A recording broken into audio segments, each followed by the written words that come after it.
day, let us continue with the transmission by continuing with your questions and dialogue, if you wish.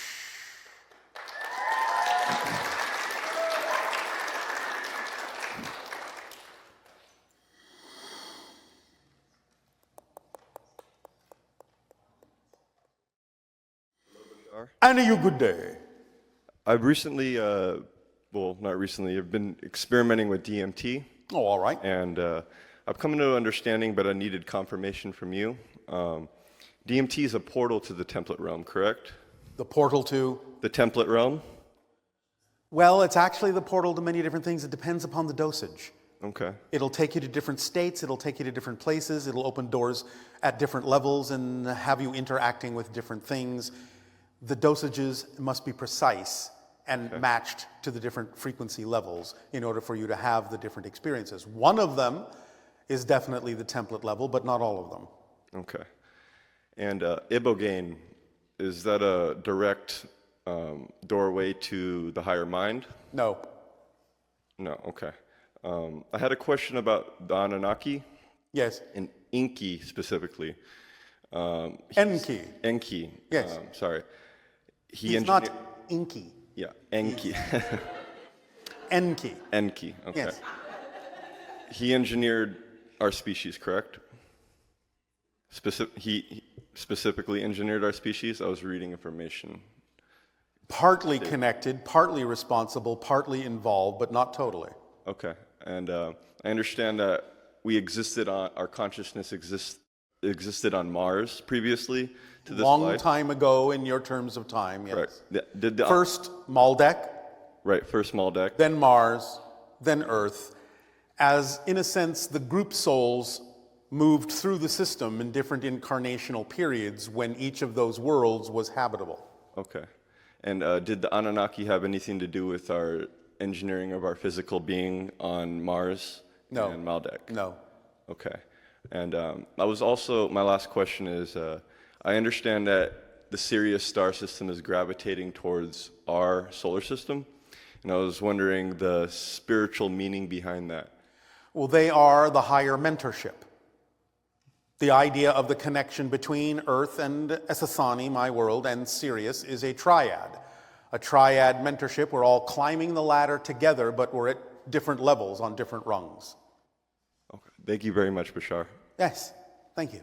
Much love. And to you.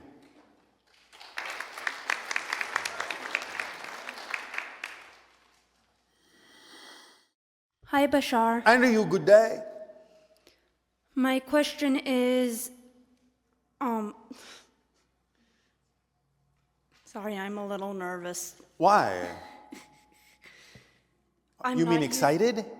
I'm not used to talking in front of people. Oh, what are you used to talking in front of? Talking to my friends.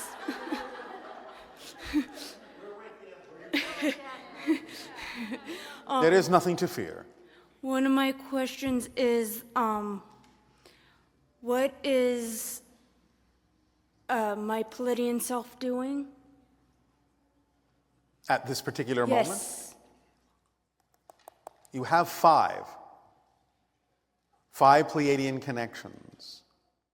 One is teaching, one is traveling,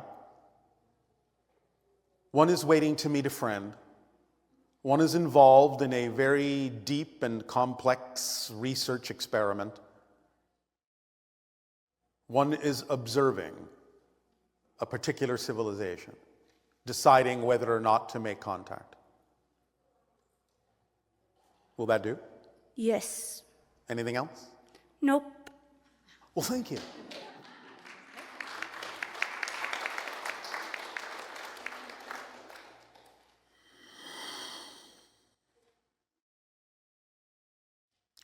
Hi, Bashar. And a good day. So I know there's no exact, precise future predictions, but I mean in the midst of following my passion and following, or what you'd say, greatest excitement. Yes. So I'm currently studying aerospace and aeronautical science, and I can't help but be curious if going and making our society or our civilization interplanetary is going to happen in my lifetime. Open contact between your world and other worlds will generally begin in the window of 2025 to 2033, stretching to 2040, and definitely be very active by 2050. That's the window that exists as we read the energy now. That's the highest probability. It will begin slowly, sparse contacts here and there in remote places, but it will begin to build. And eventually, sometime within that window, before 2040, you will find that there will start to be sanctuaries on your planet where hybrid children will begin to live so they can acclimate to your society and allow your society to acclimate to them so that they can learn to live among you and you among them, and eventually in the blending between your species, allowing Earth to evolve into the 6th hybrid race. Does that answer your question? Yes, it does. Wow. One more question, more about when will we occupy Mars? When will you occupy it? Yeah, us humans. You mean when will any human set foot on it? Yes, any humans. I mean, I'd like to too, but I mean... Generally speaking, most likely, certainly before 2035. It could happen sooner, but that seems to be the outside window. Wow, thank you so much. Well, I had nothing to do with it. No, I mean, thank you, Bashar. Yes, you're welcome.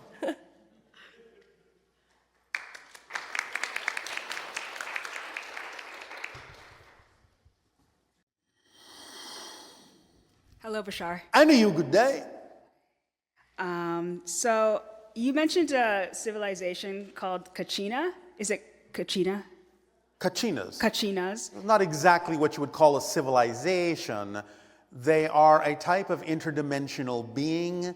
They exist in a dimension that you would consider to be in between other dimensions, like the connecting network between dimensions. They live in that dimension. They are of spirit, but also of something slightly different than that. They are archetypal expressions, symbols, and reflections with autonomous consciousness that has to do with ancient times, ancient wisdom, eternity, and other kinds of ideas and energies. And many people can connect to them through different kinds of spiritual practices, especially those that have to do with connections to nature and the earth. So yes, what about them? Okay. Yeah, they sounded unique in the sense that you said intradimensional. So Yes. it's like the way they sit or the way they exist. They exist in the borders between different dimensions, which is, as I said, a dimension unto itself, but a unique one, a different one. Yeah, that's really interesting. In the past, I've heard you speak of another civilization, I guess is what I would say, but they're on they live on a planet or something like that that's in the Baroque, kind of like our Baroque period, or our, I'm trying to think of how I would describe that, but I don't know. I was wondering if you remember, or if Speak you up. Yeah, I was wondering if you could remember or tell me the name of that civilization. Again, your definition? Yeah, they exist in like, they live out like their culture. It's very similar to our Baroque period. Oh, you are talking about the civilization around Barnard's star. That sounds close, yeah. Yes. Okay, so... Their civilization in their evolution is similar to what you call your Renaissance era. That's it, Renaissance. Okay. Yes. When we have, say, full disclosure or Yes. that, will we be able to interact with them? Not for a while. You have to become more like us so that you can travel on your own to their solar system and become their UFOs. We are, in a sense, leaving their civilization alone so they can be one of the first interactions and contacts that Earth has of other civilizations, similar to the way that we contact other civilizations. So they are your test case. Okay, cool. So my next question is about belief systems, I suppose. Yes? So I have a fear, and this fear, I'm not afraid of what happens after I die. Yes. I'm afraid of how I will die. Well, how do you imagine that you will die that seems so fearful? I don't know. I don't know how I'm going to die, so it scares me, the idea of, say, maybe pain or... So you are saying that you simply prefer not to experience pain. Is that what you're saying? Yeah, That you would like to die simply and easily. yeah. All right, well then go ahead and do that. Okay. What is it that you believe will determine that transition? Yeah, and I think that's maybe it, is that I think that it's set up for me. Like it's something that is inevitable, and when that happens, So you understand that you set it up, yes? Yeah. Yeah. So do you believe that you chose a particularly nasty way to die? Well, I don't think anyone comes in saying, I want to die like this.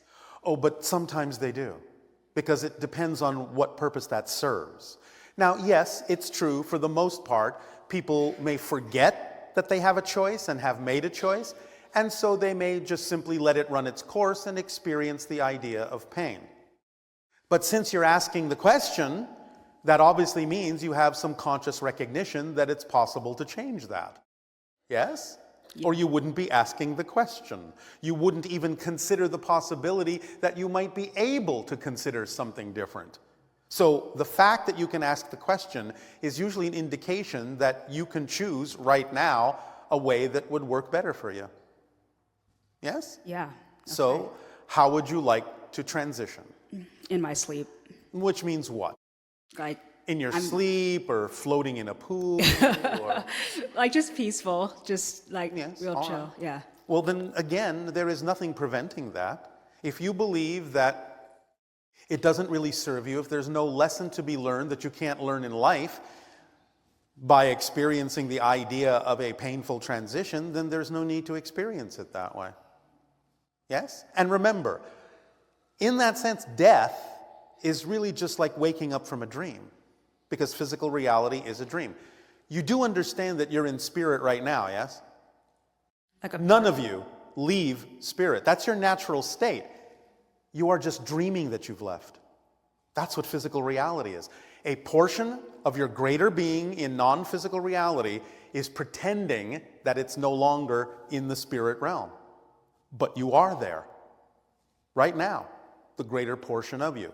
And this portion that is seemingly the whole of your identity as a physical being, to the version of you that is in spirit right now, is just about the same as the size of your fingernail. That's your physical being, to the spirit that you are. Do you understand? So just like you wake up in the morning from a dream, yes? Is that painful? No. Well, then same idea. You're just going to wake up and go, oh, that seemed so real, but now I know that was just a dream and this is who I actually am. Yes? Yeah. Does that sound more preferable? Yeah. All right. Then it can be that way for you. Unless, of course, you choose to be a masochist. Yeah, I'd prefer... And feel like you need to punish yourself for something at the end of your life. Is that something you believe you need? No. All right. Then there is no need to experience that. Yes? Yeah. Can be over in a blink. In fact, if you really are actually at any point in your life done, all you have to do is lie down and close your eyes and say, I'm ready to go. And then count to 10. If you can open your eyes at the end, you're not done. Because it can be that easy if you actually are done. You can just say, I'm done. Lie down, close your eyes, and go. Yes?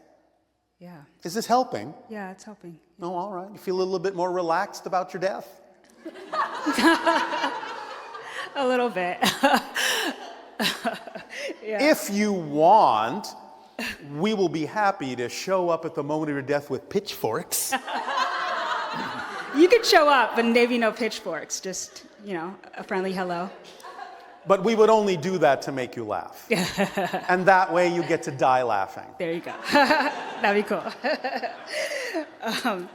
So our last question is, so I'm understanding that everything is choice. And I've heard you speak a lot when it comes to just how we believe, for instance, when it comes to like illness And for me, I have, I guess, dis-ease or dis-ease. And, it's not my preference. I mean, I really wish I could just switch to a parallel reality where Well, it's but the idea is if it's happening, there is something for you to get out of it. So when you learn the lesson of why that's there, then it will no longer need to stick around. Things only stick around when you refuse to learn the lesson of why they're happening.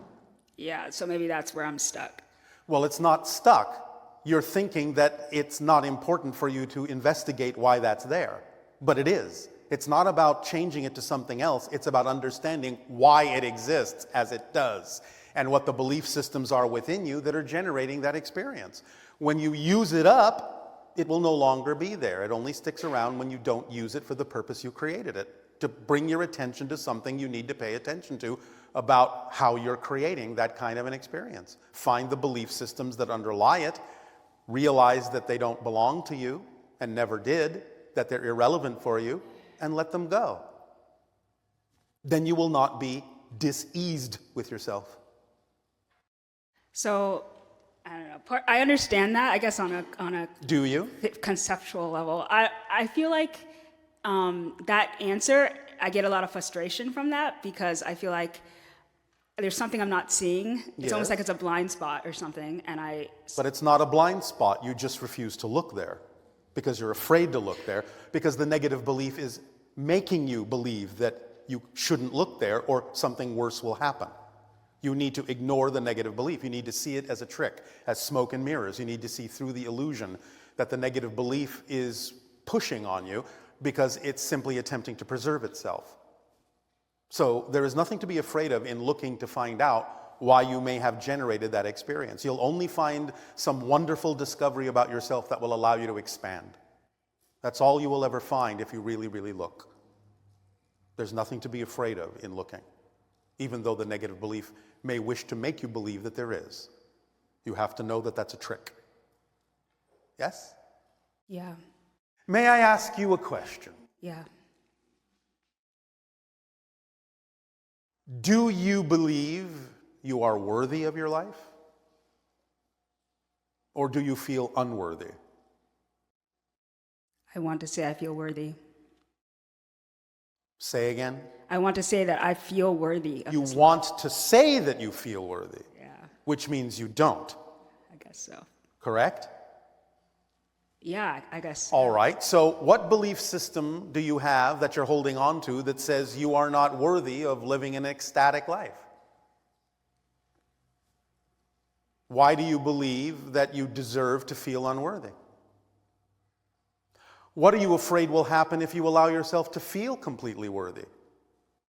I think I'm afraid of realizing my greatness or like my bigness. Because what do you think will happen if you do? What are you afraid will happen if you realize your greatness? I think that I'll get, like somehow I'll fail at that, or like I'll get big and doing my passion and having all this great stuff happening for me, and then the shoe's gonna drop. Well, maybe you shouldn't wear shoes then. But you understand that that's not a fact, it's just a belief.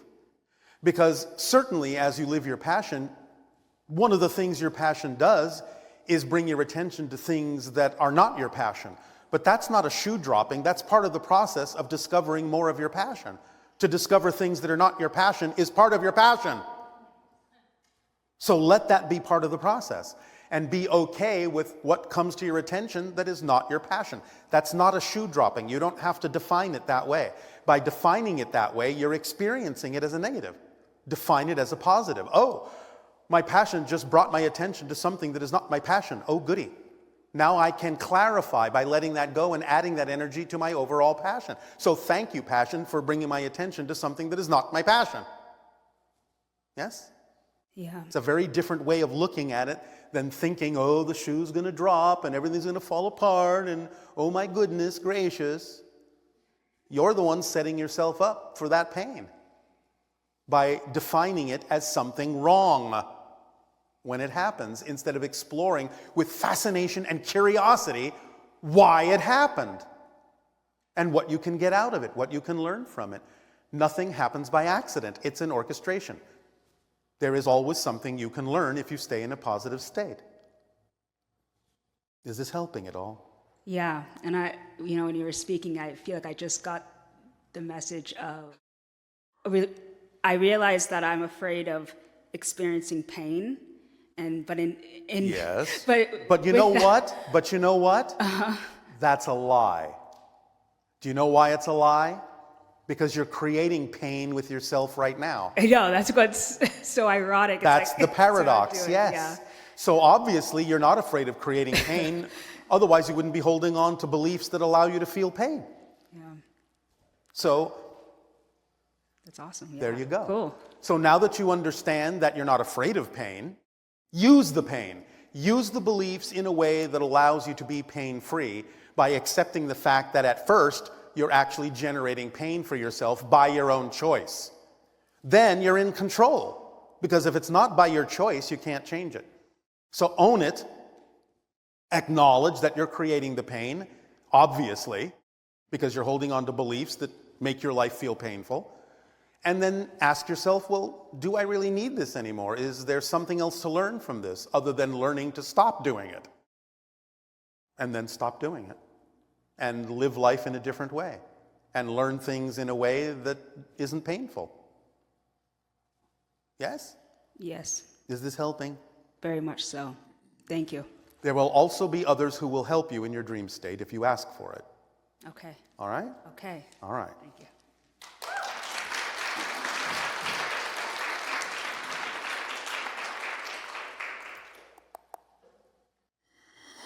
Hello, Bashar. And to you, good day. Thank you for playing with us. This is fun. It is our passion and our pleasure. Thank you. To beautifully tail off what you were just explaining with Rebecca and her fear of dying. Yes. Her fear of pain, not dying. Correct. So you are a beautiful teacher who was explaining a knowing of the ease and beauty that exists with her decision to wake up. Yes. I personally have experienced a near death and understand exciting. that knowing. Other people use drugs, DMT, to have those experiences or that knowing. Once we reach that knowing, I mean, you give us manuals. Is there, like in your reality, is there a higher level that's giving you an instruction manual, for example? Like, Yes. The higher consciousness of the Sirius civilization is our mentor. oh, that's beautiful. Yes, it is.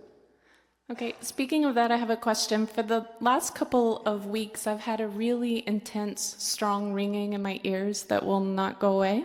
No, all right. And in a dream, I was being shown a dolphin and how their sonar works and how they communicate and how humans do similar things with our energy that we can communicate and project energetically, but Yes. that unlike dolphins, it could possibly be from our ears. Like ears are not only receivers, they actually transmit, and that perhaps the ringing is coming from me, not to Energy can translate into that kind of ringing sometimes, so the answer and the solution is to use the energy, How to use so? it to communicate with them. So go to them. Okay. Go to them and open up and reverse the ring. Send the energy instead of receiving it. Flow it through you. Yes? Okay. Thank you. Does that help? It does. Does it Very ring a much bell? so. It does. Thank you. Anything else? One more silly question. Silly question. Yes. I recently discovered in astronomy there's a constellation called the Swan, Yes, Cygnus. My Cygnus. last name is Swan. Yes. Are there any beings, or is it in a constellation that beings are associated with, just for fun? Well, understand first and foremost, of course, that constellations only look like they do from your perspective in space. Were the names, did we come up with the names, or they were given to us? No. You came up with them. Okay. Because they are your perspective. Oh, correct. Because from other places in space, those constellations don't look anything like they look from your point of view on Earth. Because those stars that make up a constellation are very far apart from one another. And from another point of view over here, they may look nothing like they look to you from over here. But there is a civilization associated with one of the stars in that constellation, yes. And who are they? I can't tell you that yet. Okay. It's not time. Okay. Final question, also silly. There were some ancient texts that came across recently that said it referred to a time before the moon was here. Was the moon brought to us? Proselines. Okay. Thank you. Yes. The idea is your moon has been around your world for a long, long, long time. But there was a civilization that couldn't see it. They were in a different reality. Therefore, they talk about a time before there was a moon until they changed the vibration to match the frequency of the remainder of your Earth civilization, and then they could see the moon. But it was there. It was just out of their range of perception. Okay. Yes? Thank you. You're welcome. Have a good day. And by the way, Yes. your questions aren't silly. Thank you. Thank you. Thank you.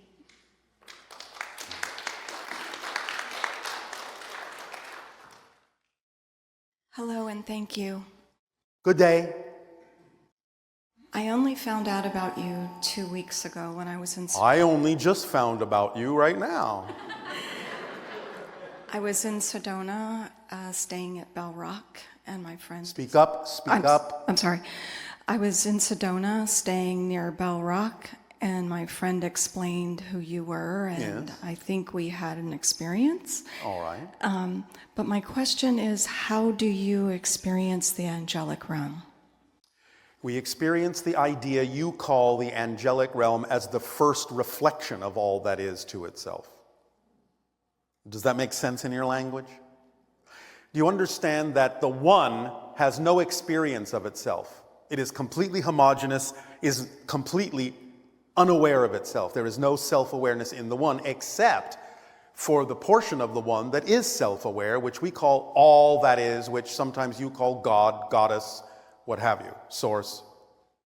The only way that that happens, that self-awareness happens, is when there is a reflection of an other to compare the self to. Without a reflection of an other, there is no sense of self. Does that make sense so far? Yes. So the idea is that the first reflection that happens in the one that has no self-awareness creates self-awareness, which we then call the all that is.